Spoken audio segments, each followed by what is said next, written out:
Alright, all cards on the table, I really like RWBY. It has a lot of problems which are very much worthy of constructive criticism, but it means a lot to me personally. It's one of the shows I regularly watch with my sister, which always puts something high on my list. The characters in RWBY are some of my personal favorites, and I'm very invested in the fanfiction side of the community. That being said, I don't actually have a problem with people criticizing RWBY. Like I said, it has a lot of problems that need to be addressed, and the right kind of criticism can teach us more about storytelling and how to resonate with an audience.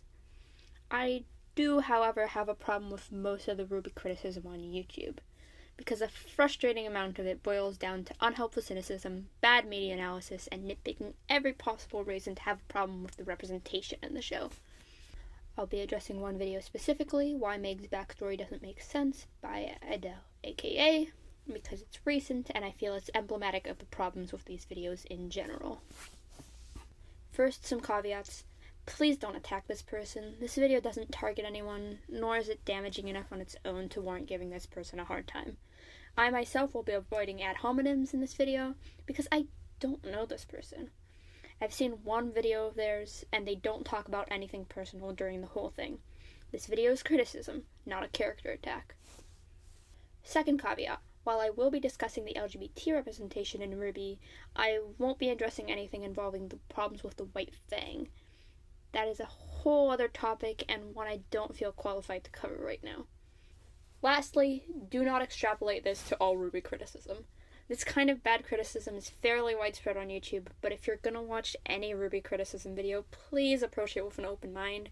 If you don't think you can, I advise not watching such videos. Also, spoilers for RWBY up to and including Volume 8, and I won't be summarizing anything. I'll attempt to make this video friendly to people who haven't watched RWBY, but be ready to hear a bunch of terms you don't understand. If I don't explain something, assume it's RWBY lore. Now, let's get into the actual criticism. This video centers on May Marigold, a member of the Happy Huntresses, a political advocate, and one of the designated protectors of Mantle. She is also the first canon trans character in RWBY, which is made explicit in the scene this video talks about. Don't you have family in Atlas? No. Mantle needed me. And to the Marigolds, that meant I wasn't their son anymore. And I made sure that everyone knew that I wasn't their daughter. So forget them. They've got Henry, yours have Whitley. You get what I'm saying. I feel I should mention that I'm trans myself, and personally like this representation. So, in this scene, May talks about being disowned for supporting Mantle, and then later transitioning. This is very easy to misinterpret as May getting disowned for being trans, so while I feel this was not the intention of the writing, I don't blame this video for that assumption. So, let's assume, for the sake of this video, May got disowned for being trans. This video argues that this doesn't make sense, since the world of RWBY doesn't have homophobia, as none of the gay characters we've seen have faced homophobia, and since it doesn't make sense for transphobia to exist but homophobia not to exist, this doesn't work without an in-universe explanation for transphobia. Let's break this apart. First, we don't have substantial evidence that homophobia doesn't exist in the world of RWBY. We've had a grand total of 3 explicitly gay characters, and in both those situations, it's very reasonable for homophobia to not be present, even if it does exist. First, there are Kara and Saffron, who are married. Saffron is John's older sister, and the gang stay at their place in the second half of Volume 6. The only interactions we see either have is with our main characters, and there's no reason for any of those interactions to involve discussions of their sexuality. While it also wouldn't be completely out of place for such conversations to happen, it's not unusual for accepting people to just treat gay couples like normal people. And I also don't really see a reason why it'd be odd for our main characters, who at this point all support Faunus, to not make a big deal out of meeting a gay couple. Not to mention that most people, homophobic or not, aren't likely to be explicitly homophobic to your face while staying at your own home. The most you're likely to get is a microaggression or an insensitive question. Keep in mind also that these characters are a bit more focused on saving the world than shaming the gay couple that's offered them a place to stay. Next, there's Ilya, who confesses her feelings for Blake in Volume 5, Episode 8. This scene includes 3 other characters, 2 White Fang members, and Blake herself. All of these characters are activists. It's not that surprising that none of them comment on Ilya being gay. Not to mention that all of these characters have worked with Ilya, and Blake was explicitly friends with Ilya at one point. I don't see why Ilya couldn't have already come out to all these characters long before this scene. Now, this is not to say that there aren't shows where you can argue that homophobia doesn't exist. The 2018 She-Ra reboot has an abundance of queer characters, and there's not a single coming out or passing mention of homophobia. In this universe, if someone were to be homophobic, it would very much contradict the world building so far. You can't make such strong claims for RWBY, though. There isn't substantial evidence. This is like watching a show where bathrooms are never mentioned and assuming that nobody pees. Next, homophobia doesn't have to exist for transphobia to exist. Bigotry exists because treating people targeted by the bigotry equally challenges fundamental parts of our social structures. This is why bigotry is different in different cultures, because social structures being changed are different. While homophobia and transphobia come from similar and often overlapping places, they aren't intrinsic to each other. This is clear in the fact that there's very vocal transphobia in parts of the gay community. Queer people aren't a monolith. Not even everyone who says they support LGBT rights actually supports the full acronym. It's a shorthand, and the full meaning is often lost. If you really need more proof of this, after Stonewall, when gay rights started to gain support in America, the gay community largely rejected the trans community in order to make it easier to assimilate. In addition, the statement that there should have been an in-universe explanation for transphobia shows a misunderstanding of why bigotry actually exists. Transphobia doesn't have an in-universe explanation in real life. Transphobia exists because trans people challenge social structures, not because trans people sided with the Dark Lord 100 years ago or something like that. If you want to hear a more in-depth critique of this kind of world building, watch the Lindsay Ellis video about the Netflix movie Bright. So, to summarize, the claim that homophobia doesn't exist in the world of RWBY isn't properly supported, and even then homophobia doesn't exist for transphobia to exist, and the suggested fix is actually very unrealistic world building. We're not even 2 minutes into the original video, and I'm over 1,000 words in this script. This is gonna be so long. Next, this video takes issue with this line. So forget him. They've got Henry, yours have Whitley. You get what I'm saying. The argument is that the line implies that women are devalued in the world of RWBY, and the video says doesn't make sense given the abundance of powerful female characters. Now, I stuck with this video's interpretation of the previous quote, based on the wording, specifically the use of the word and instead of so here. Mantle needed me. And to the Marigolds, that meant I wasn't their son anymore. And I made sure that everyone knew that I wasn't their daughter. It seems that May just transitioned after being disowned for supporting Mantle. But in this line, this is just bad literary analysis. May in this line refers to the 2 current heirs of their respective family companies. There's no reason to assume this has anything to do with gender. Notice that May's parents disowned her before she came out as a woman, and that this line would have been the exact same if either Whitley or Henry weren't boys. Now, I don't disagree that it isn't consistent with the world building of RWBY for women to be devalued. This is a very female-centric show. If misogyny existed in this world, I'm very sure we would have seen some of it by now. 8 seasons in, especially with the first 3 seasons being set firmly in a normal, non-apocalyptic setting where that topic would certainly come up. I will argue that the evidence the video gives isn't very strong. While from an audience perspective all the most powerful characters are female, I'd like to note that all the headmasters, the highest authority in this society, are men. It's pretty strange to take things we know as the audience and state they should dictate how society operates in this show when most people in this universe don't even know about most of the characters this video listed as being powerful female characters. I'm not too interested in arguing this point, though. As I said, I agree that misogyny doesn't seem to exist in this world, and already argued that this is a baseless assumption as to this line's intention. What I'm more frustrated with is the implications of the argument made in service of this point. This video argues that either Weiss or Winter could have become the heads of the Schnee Dust Company, making the claim of sexism in this universe hollow. Which, fine, I'm not arguing against the sexism thing. The problem here is that this video doesn't argue that Weiss is treated equally to her brother Whitley. It argues that she was treated fairly by her father. Let me be clear about this. Jacques Schnee is explicitly abusive. This video plays a clip of him slapping Weiss for insulting him during an argument about her poor behavior in an event which he was forced to perform at. This event was a public stunt taking advantage of a terrorist attack Weiss was present for, where she lost several friends, and where last she heard all of her team was critically injured in. This poor behavior was a response to someone saying that Vale deserved the attack. That's all I should have to say. There's no excuse for hitting your child for insulting you, and the circumstances leading up to it just cement this as abuse. The idea that people watch this scene and side with Jacques frankly scares me as someone who's very dedicated to the care of children. This is the thing that pushed me over the edge on making this video, the casual dismissal of clear abuse storyline.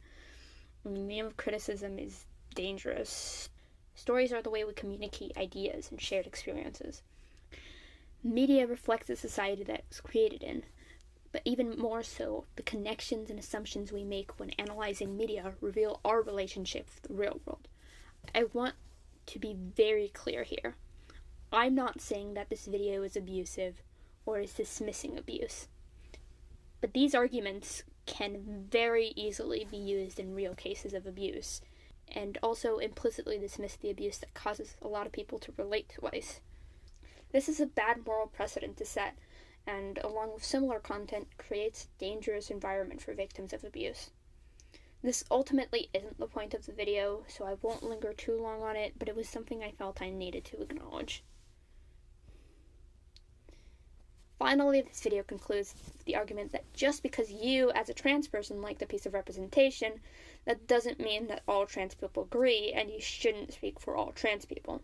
It also argues just because you liked representation doesn't mean it's good writing, but I already spent too much time explaining why this video's criticisms of the writing aren't substantial. On the surface, yeah, I agree, you shouldn't speak for all trans people. The thing is, that's not what people are doing when they say they like a piece of representation. I'm tired of any trans person talking on trans issues being taken as a representative. We have opinions. We're allowed to talk about them without having to clarify we're not talking for all trans people. And when trans people say we like representation as defensive media with problems, that's because trans rep is so rare, a piece of rep like this, even in an otherwise bad show, could still mean the world to someone who almost never gets to see themselves. Every time I see trans representation, I think about how much seeing explicit trans rep would have done for me as a kid. We're still not there, but maybe one day trans characters will be common enough that trans kids will be able to recognize their feelings and find support and acceptance from a much younger age. This isn't me speaking for all trans people, though. This is me speaking to my personal experience as a trans person and what representation means to me. Don't treat us like we're representatives, and we won't seem like we're acting like a monolith. With that said, I feel this is a good place to talk about why I like May Marigold as representation. If you don't care, skip to this timestamp. So, when I first saw May's coming out scene, I actually didn't think much of it. I had been researching the case of Brandon Tina, a trans man who was raped and murdered in 1993, and is most remembered for the movie Boys Don't Cry, which was directed by a cis lesbian and had him played by a cis woman. I was very fed up with being given breadcrumbs of representation, so I didn't actually look into or think much about this representation. A few days later, I actually did look at it more, and I realized how much I liked this representation. She's played by a trans woman who clearly had input on the way the character was handled. Her character is an advocate for issues other than trans issues, specifically poverty. Her being trans is a part of her story, but it doesn't define her. Her character design, okay, I want to gush about this. She has a relatively boxy figure with some hip definition, but not too much. She gives me 1 year on HRT vibes. But her outfit is tailored to pinch at her waist and expand at her hips, giving her a more pronounced figure. She also has a feminine face, but one that is very realistic for a trans woman who hasn't had FFS. And I highly doubt she's had the chance or the money for surgery. This is actually something I don't like about her Amity Arena design. She loses these very special design details. But her main design makes me so happy because the person who made it either did their research, got input from trans people, or both. Big shout out to Erin Wynn for this design. You hit it out of the park. And she was written and designed as a trans woman before Kadin was hired as her voice actress. Also, the implications of her semblance being invisibility and how she uses her invisibility to fight for the rights of the oppressed, she hits all the things I want from trans side character, aside from some more the casual conversations we tend to have about being trans. And even then, she has one of the most casual coming outs I've ever seen. It's so grounded. From the performance to the casting to the design, May's probably my favorite canon trans representation in mainstream media. All I hope for is that we get more characters like her and that we also get trans main characters. We have a long way to go, but May represents a significant step forward as well as a really neat character. This was also my first time getting explicit trans representation in media I didn't look for specifically for that representation, which means so much to me. Just getting to exist in this world, just another character, another story, it feels so good. I hope one day characters like May can exist without being questioned. So overall, I hope you can see my problems with this kind of criticism. It shows a bad understanding of real life issues as well as bad media comprehension, so often in the name of finding issue with any sort of queer representation. I want to point out that at no point did I call the maker of this video transphobic. I think we get way too caught up in trying to figure out who's truly a bigot that we fail to realize that it's not really about that. It's about how our actions affect marginalized people. This video reinforces transphobic beliefs. How that reflects onto its creator, I don't actually care too much. I care about the environment videos like this create in online spaces, and the misconceptions they spread. I read this post on the subreddit r/RWBY Critics about May, from when she was first confirmed to be trans. What hit me about this post is how dismissive OP is of the idea that their anchor this reveal is based in any way on transphobia. They immediately look for external reasons for their discomfort. I don't care if this person is transphobic, TM. It's a fact that they immediately dismiss transphobia as a possible reason for their reaction at this reveal. Transphobia isn't a thing you are, it's a thing you do. It's baked into our social structures. I've been transphobic while being out as trans. It's not a character defect or a villain badge. It's a thing that absolutely everyone does, because these biases are baked into us from birth. I'm not looking for secret bad guys. I'm trying to fight systemic issues keeping people marginalized. Until we recognize that anyone, no matter how good a person or how dedicated an ally, can be bigoted, we're fighting boogeymen. I also care a great deal about quality media criticism, and an abundance of this kind of bad criticism poisons our ability to properly analyze stories. Approaching something you didn't like to find out why it was actually the worst thing ever, nitpicking any representation for the smallest perceived mistakes so you can justify your discomfort with it, dismissing media that isn't up to your standards but could still give you a meaningful experience if you met it where it was. It all adds up to an environment where media analysis isn't able to truly appreciate how we as people connect to stories, which I think should be the central focus of media analysis. I don't plan on making too many direct responses like this, but I feel the RWBY community doesn't have a video properly explaining why we're so hostile to criticism. Because this is most of the criticism we get. I hope we can build a space here on YouTube where media analysis actually builds better stories and fosters greater recognition as to why certain media resonates with us. I would also very much like to be able to see myself in media without those characters being scrutinized mercilessly for any writing mistake people can use to justify their discomfort. People like me exist. Us showing up in stories sometimes shouldn't be treated with this much hostility. Overall, I hope you all enjoyed this video. This is the first video essay I've ever made, and whether you agree or disagree with my arguments, I'd like to hear your thoughts in the comments below. Also, one other reminder to not attack this person, please. This video is criticism. I'm not trying to foster more hate. I'll see you all in the next video. Bye!